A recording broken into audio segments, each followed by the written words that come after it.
신앙 고백 우리 하겠습니다. 나는 전능하신 아버지 하나님 천지의 창조주를 믿습니다.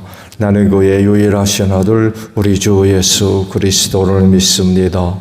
그는 성령으로 잉태되어 동정녀 마리아에게 소나시고 본디오 빌라도에게 고난을 받아 십자가에 못 박혀 죽으시고 장사된 지 사흘 만에 죽은 자 가운데서 다시 살아나셨으며 하늘에 오르시어 전능하신 아버지 하나님 우편에 앉아 계시다가 거기로부터 살아있는 자와 죽은 자를 심판하러 오십니다. 나는 성령을 믿으며 거룩한 공교회와 성도의 교제와 죄를 용서받는 것과 몸의 부활과 영생을 믿습니다. 아멘. 찬송가 412장 부르시고 말씀을 봅니다.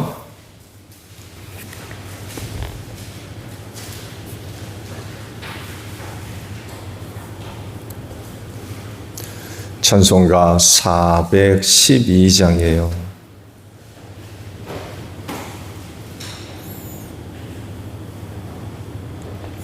내 영혼의 그 깊은 데서 맑은 가락이 훈련하네.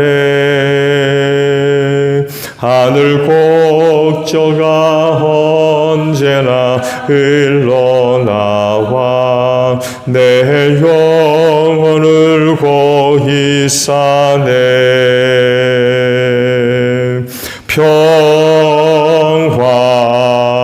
평화로다 하늘 위에서 내려오네. 그 사랑의 물결이 영원토록 내 영혼을 덮으소서. 내 마음속에 솟아난 이 평화는 깊이 묻힌 보배로다. 나의 보화를 캐내어 가져갈 자 그 아무도 없으리라.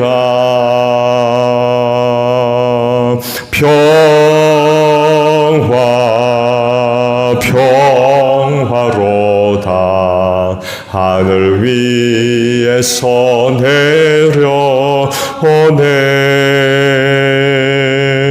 그 사랑의 물결이 영원토록 내 소서. 내 영혼의 평화가 넘쳐남은 주의 큰 복을 받음이라. 내가 주야로 주님과 함께 있어 내 영혼이 편히 쉬네.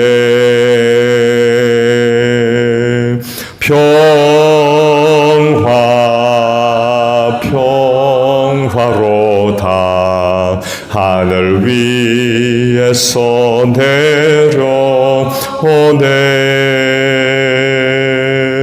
그 사랑의 물결이 영원토록 내 영혼을 덮으소서. 이 땅 위에 험한 길 가는 동안 참된 평화가 어디 있나. 우리 모두 다 예수를 친구 삼아 참 평화를 누리겠네. 평화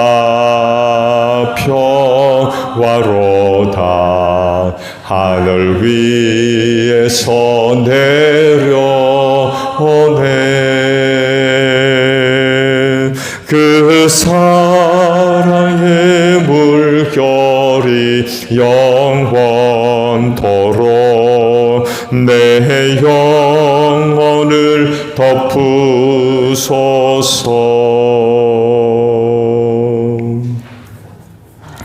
말씀을 봅니다. 에스겔서 34장 25절에서 31절 마지막 절까지 말씀을 봅니다.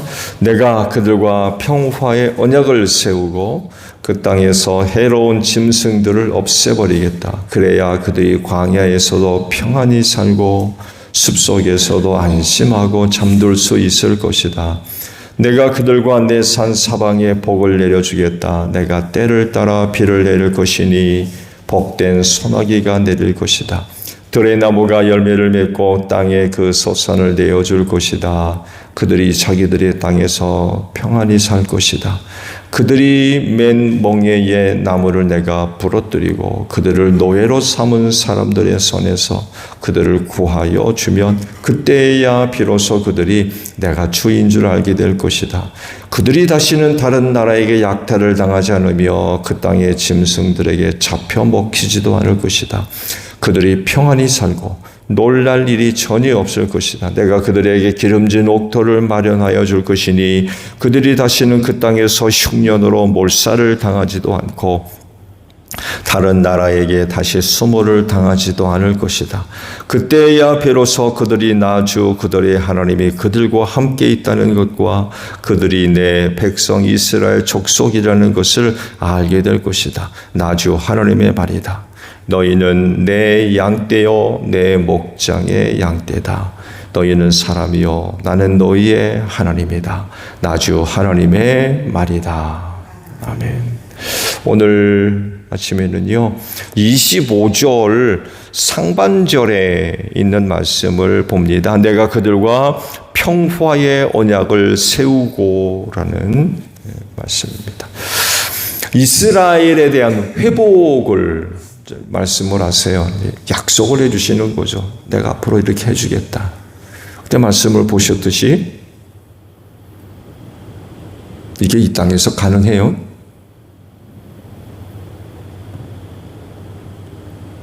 어떠세요? 말씀을 쭉 보셨는데 하나님께서 이스라엘을 이렇게 이제 앞으로 회복시켜 주겠노라고 약속을 하셨는데 과연 이 나라가 이런 곳이 세상에서 완성될 수 있느냐는 거예요. 그래서 이 구절의 말씀들은 우리가 영적으로 상징성 있는 의미들로 이해를 해야만 할 그런 그 말씀들입니다. 25절의 말씀을 제가 봤듯이 하나님께서 이스라엘 백성들과 언약을 체결하는데 어떤 언약이냐? 평화의 언약이다. 평화의 언약.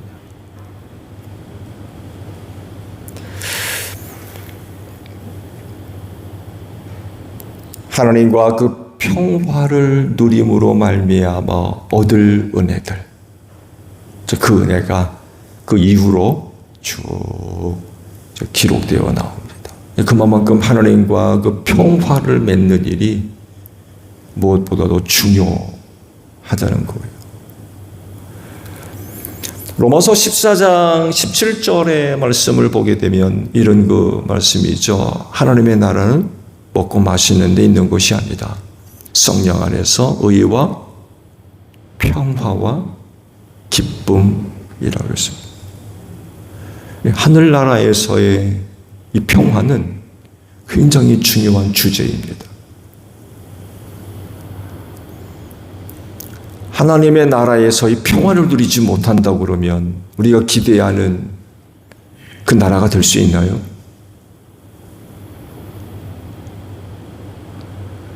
사실 우리가 사는 세상에서도 이 평화는 굉장히 중요한 주제입니다. 평화. 이 평화와 이 평화의 관계를 우리가 이야기한다고 그러면 그 내용은 굉장히 다양합니다. 결국 이 세상에서 사는 사람들의 삶의 그 바탕을 제공하는 데 있어서 그 평화가 굉장히 중요한 주제라는 거예요. 평화를 누리지 못하면 아마 그곳은 지옥이 될 거려. 평화를 얻지 못하면 그 사람이 살겠어요.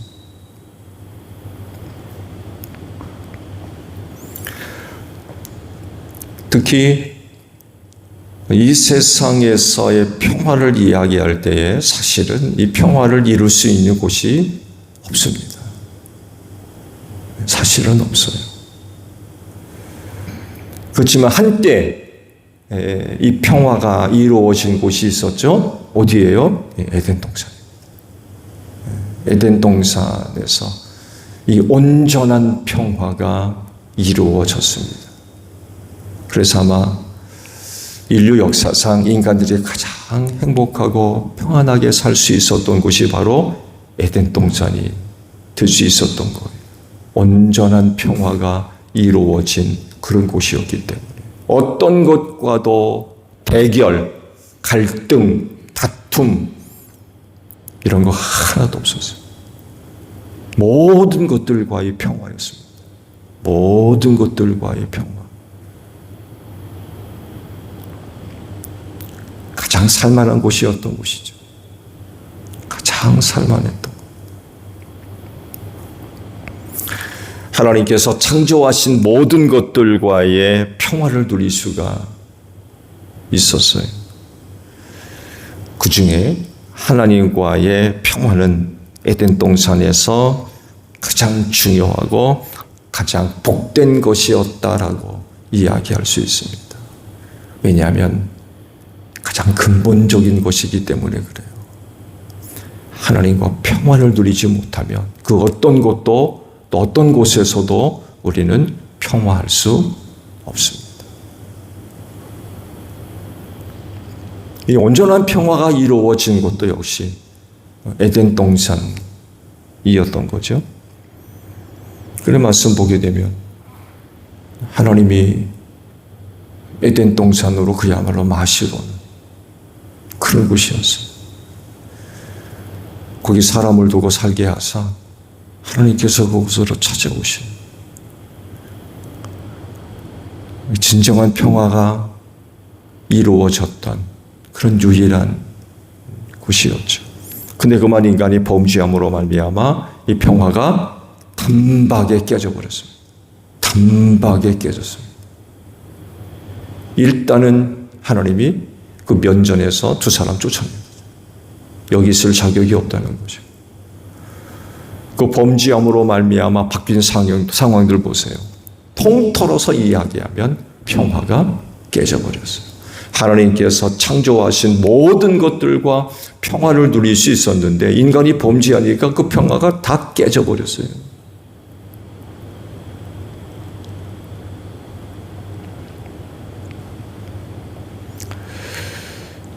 그리고 평화가 깨짐으로 말미암아 인간이 얻은 결과 중에 가장 비참한 게 뭐예요? 죽음이죠. 멸망하게 되었다는 것입니다. 다른 건 몰라도 하나님과 평화를 누리는 이는 대단히 중요합니다. 하나님과 평화하지 않고 하나님과 갈등하고 대결을 벌이면 살 자가 없습니다. 어떻게든 하나님과 평화를 누려야지 하나님과 갈등의 관계를 맺으면 어떤 누구도 살 자가 없습니다. 그들은 반드시 망하게 되어 있어요.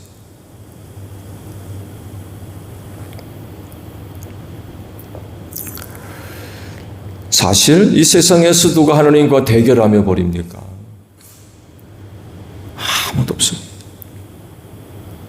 근데 그럼에도 불구하고 하나님과 갈등을 겪는 사람은 그냥 망하는 겁니다.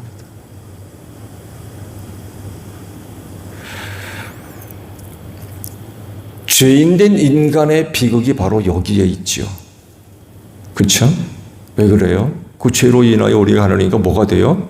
원수가 됐다고 했어요. 원수. 우리 하나님과 늘 갈등을 벌이는. 하나님이 원하시고 좋아하시는 것 하는 건 하나도 없고,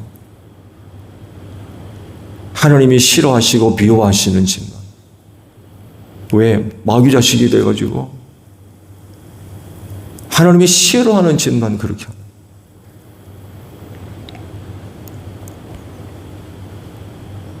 그러니 어떻게 삽니까? 죄된 인간은 필히 망할 수밖에 없어요. 그러면 하나님과 평화를 누릴 수 있는, 평화할 수 있는 길이 없을까요? 오늘 주신 그 말씀을 보게 되면 하나님께서 이스라엘 백성들과 평화의 언약을 맺겠다라고 말씀을 하세요. 보세요. 이스라엘이 하나님과 평화를 맺기 위해서 나서지 않습니다. 하나님, 우리와 평화하시죠? 그렇지 않아요. 이 평화의 언약은 하나님이 일방적으로 맺겠다는 거예요.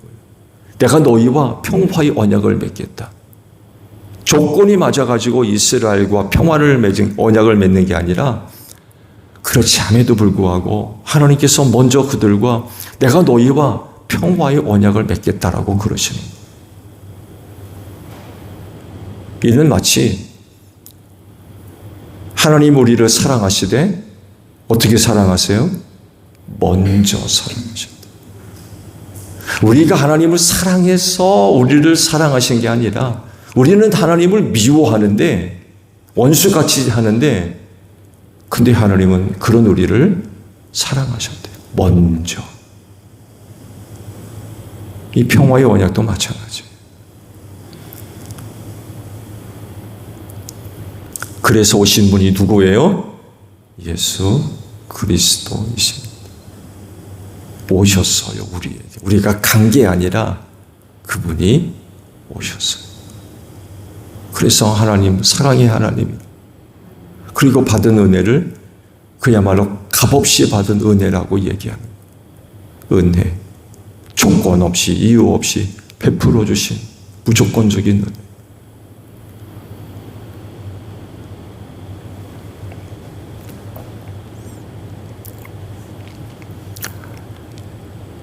하나님과 맺은 평화의 언약.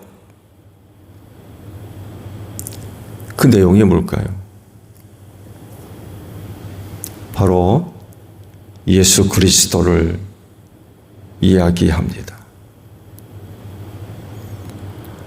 에베소서 2장 17절 이하의 말씀을 보게 되면 이 평화와 예수 그리스도와의 관계를 아주 잘 말씀을 하세요. 들어보세요.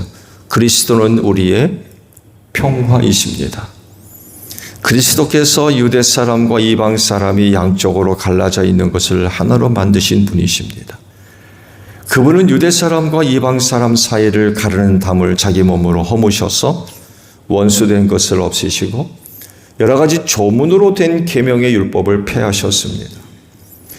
그분은 이 둘을 자기 안에서 하나의 새 사람으로 만들어서 평화를 이루시고 원수된 것을 십자가로 소멸하시고 이 둘을 한 몸으로 만드셔서 하나님과 화해시키셨습니다. 그분은 오셔서 멀리 떨어져 있는 여러분에게 평화를 전하셨으며 가까이 있는 사람들에게도 평화를 전하셨습니다. 라고 하면서 예수 그리스도가 평화이시다 라고 소개를 하고 있습니다. 하나님께서 우리와 평화의 언약을 맺으시고 그 은혜를 우리에게 허락해 주기 위해서 친히 사람의 몸을 입고 독생하신 아들로 우리 가운데 오신 분이 바로 예수 그리스도이십니다. 그분은 평화의 언약입니다. 그래서 그분을 믿으면 죄사함 받고 하나님과 평화를 누리게 됩니다.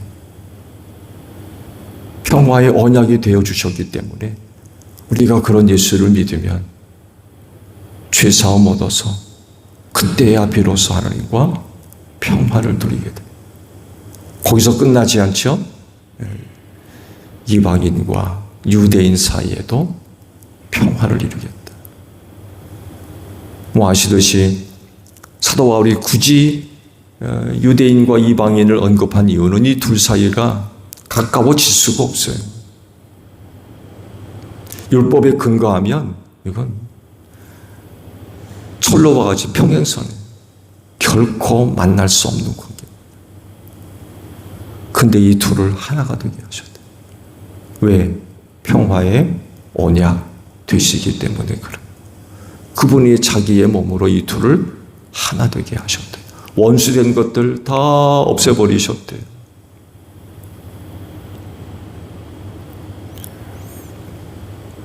그래서 평화의 언약이신 예수 그리스도를 믿는 사람들은 먼저 하나님과 평화가 된 줄로 믿으시기 바랍니다. 평화를 이루었습니다. 또 하나, 나 이외 또 다른 사람들과도 평화를 이루게 된 줄로 믿습니다. 뿐만 아니라 하나님께서 창조하신 모든 것들과도 평화를 이루어야 된다는 것입니다.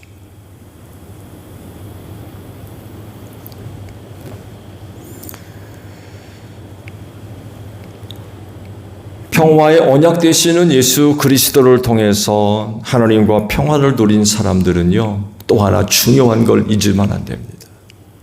성령님입니다. 에베소서 4장에 그런 말씀을 하시죠. 성령이 여러분을 평화의 띠로 묶어서 하나 되게 하셨다.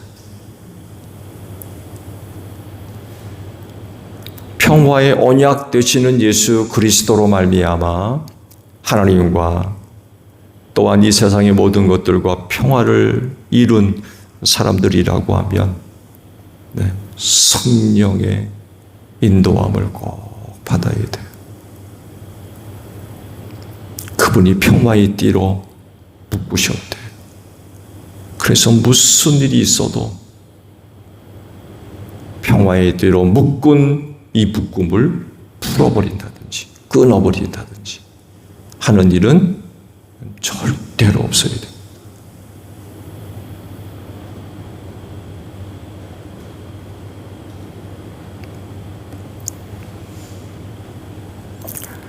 그렇지, 오늘 하루도 하나님과 평화하시기 바랍니다. 또한 모든 것들과도 평화를 누리는 복된 하루가 되시기를 바랍니다. 주기도만 합니다. 하늘에 계신 우리 아버지, 아버지의 이름을 거룩하게 하시며 아버지의 나라가 오게 하시며 아버지의 뜻이 하늘에서와 같이 땅에서도 이루어지게 하소서. 오늘 우리에게 일용할 양식을 주시고 우리가 우리에게 잘못한 사람을 용서하여 준 것 같이 우리 죄를 용서하여 주시고 우리를 시험에 빠지지 않게 하시고 악에서 구하소서. 나라와 권능과 영광이 영원히 아버지의 것입니다. 아멘. 기도합니다.